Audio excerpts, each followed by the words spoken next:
அனைவருக்கும் வணக்கம். நம்ம டெய்லியும் banking and SSC point of வியூவில் 5 கொஸ்டின்ஸ் கரண்ட் அஃபேர்ஸில் பார்க்குறோம். இன்றைக்கி என்ன கொஸ்டின்ஸ் இருக்குது அப்படிங்கிறத பார்ப்போம். ஸோ ஃபர்ஸ்ட் கொஸ்டின் பார்த்தீங்கன்னா, the allowed foreign direct investment for insurance sector அப்படின்னு சொல்லி கேட்டிருக்காங்க. ஸோ இன்சூரன்ஸ் செக்டாரோட எஃப்டிஐ இவ்வளோ நாள் பார்த்தோம்னா 74% இருந்துச்சு. ஸோ இப்போ பட்ஜெட் அனௌன்ஸ்மெண்ட்டில் என்ன சொல்லியிருக்காங்க அப்படின்னா, இந்த 74% அப்படிங்கிறது 100% இன்க்ரீஸ் ஆகிருக்கு அப்படிங்கிறத சொல்லியிருக்காங்க. சரியா?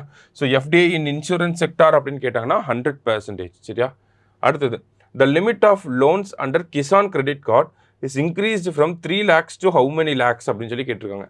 ஸோ கிசான் கிரெடிட் கார்டு நமக்கு 1998 வந்திருக்கும். சரிங்களா? ஸோ இந்த கிசான் கிரெடிட் கார்டு கீழே நமக்கு 3 lakh வரைக்கும் லோன் அப்படிங்கிறது கொடுத்துட்டு இருந்தாங்க. ஸோ இது இப்போ 5 lakhs அப்படின்னு சொல்லி இதனுடைய லிமிட்டை வந்து இன்க்ரீஸ் பண்ணியிருக்காங்க. பிகாஸ் ஹை இன்புட் காசு ரீசெண்டாக ஃபார்மர்ஸ்க்கு பார்த்தோம்னா இந்த சீடோட ப்ரைஸ், ஃபர்டிலைசர், பெஸ்டிசைடு எல்லாத்தோட ப்ரைஸும் வந்து இன்க்ரீஸ் ஆகிட்டே போகுது. ரீட்டைல் இன்ஃப்ளேஷன் அதிகமாக இருக்குது. அதனால் ஃபார்மர்ஸ்க்கு இன்புட் காஸ்ட் அப்படிங்கிறது அதிகமாக இருக்குது. அதனால் என்ன பண்ணியிருக்காங்கன்னா, கிசான் கிரெடிட் கார்டு கீழே வழங்கக்கூடிய அந்த லோன்ஸ் அப்படிங்கிறது 3 lakhsலேருந்து 5 lakhs இன்க்ரீஸ் பண்ணியிருக்காங்க. அடுத்தது, consider the following statements. So ரீசெண்டாக அந்த பட்ஜெட்டில் பார்த்தீங்கன்னா எம்எஸ்எம்இக்கான டெஃபினிஷனை வந்து சேஞ்ச் பண்ணியிருக்காங்க. ஸோ ரீவேம்ப்டு டெஃபினிஷன் என்ன அப்படின்னு பார்த்தோன்னா, மைக்ரோ இண்டஸ்ட்ரீஸ்னால் 2.5 crore investment, 10 crore turnover. Because நமக்கு எம்எஸ்எம்இயோட டெஃபினேஷன் ஃபுல்லாகவே investment and turnover base பண்ணி தான், முதலீடு மற்றும் வருவாய் அப்படின்னு சொல்லி தமிழில் சொல்லுவாங்க. அதை பேஸ் பண்ணி தான் இருக்கும். ஸோ மைக்ரோ இண்டஸ்ட்ரீஸ்னால் 2.5 crore இன்வெஸ்ட்மெண்ட், ஸ்மால் இண்டஸ்ட்ரீஸ்னா 25 crore, மீடியம் இண்டஸ்ட்ரீஸ்னா 125 crore. சரிங்களா? இதுவே டேர்ன் ஓவரில் பார்த்தோம்னா 10 crore மைக்ரோ இண்டஸ்ட்ரீஸ், ஸ்மால்னா 100 crore, மீடியம் அப்படின்னு பார்த்தோம்னா 500 crores. ஓகேவா? ஸோ மூணுமே கரெக்டான ஸ்டேட்மெண்ட்ஸ் தான். ஸோ ஆல் ஆர் கரெக்ட் அப்படிங்கிறதா கரெக்ட் ஆன்சர். அந்த டேட்டாவை அப்படி நோட் பண்ணி வச்சுக்கோங்க. சரியா?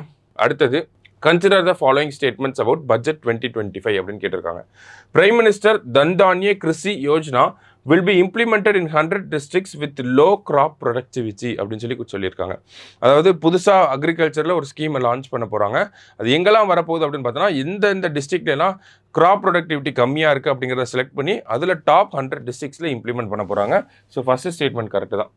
Jal Jeevan mission has been extended till 2028 அப்படின்னு சொல்லியிருக்காங்க. அதாவது நமக்கு piped water supply to household அப்படிங்கிறத இந்த ஜல்ஜீவன் மிஷன், வீட்டுக்கே குடிநீர் வசதிகள் வரது. சரிங்களா?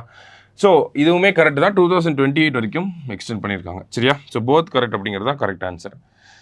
லாஸ்ட்டாக, which of the following finance minister has presented most number of budgets in India அப்படின்னு சொல்லி கேட்டிருக்காங்க. ஸோ அதிக முறை பட்ஜெட் தாக்கல் பண்ணது யார் அப்படின்னு பார்த்தோன்னா, ஃபஸ்ட்டு மொரார்ஜி தேசாய் 10 times வந்து இது பண்ணியிருக்கார்.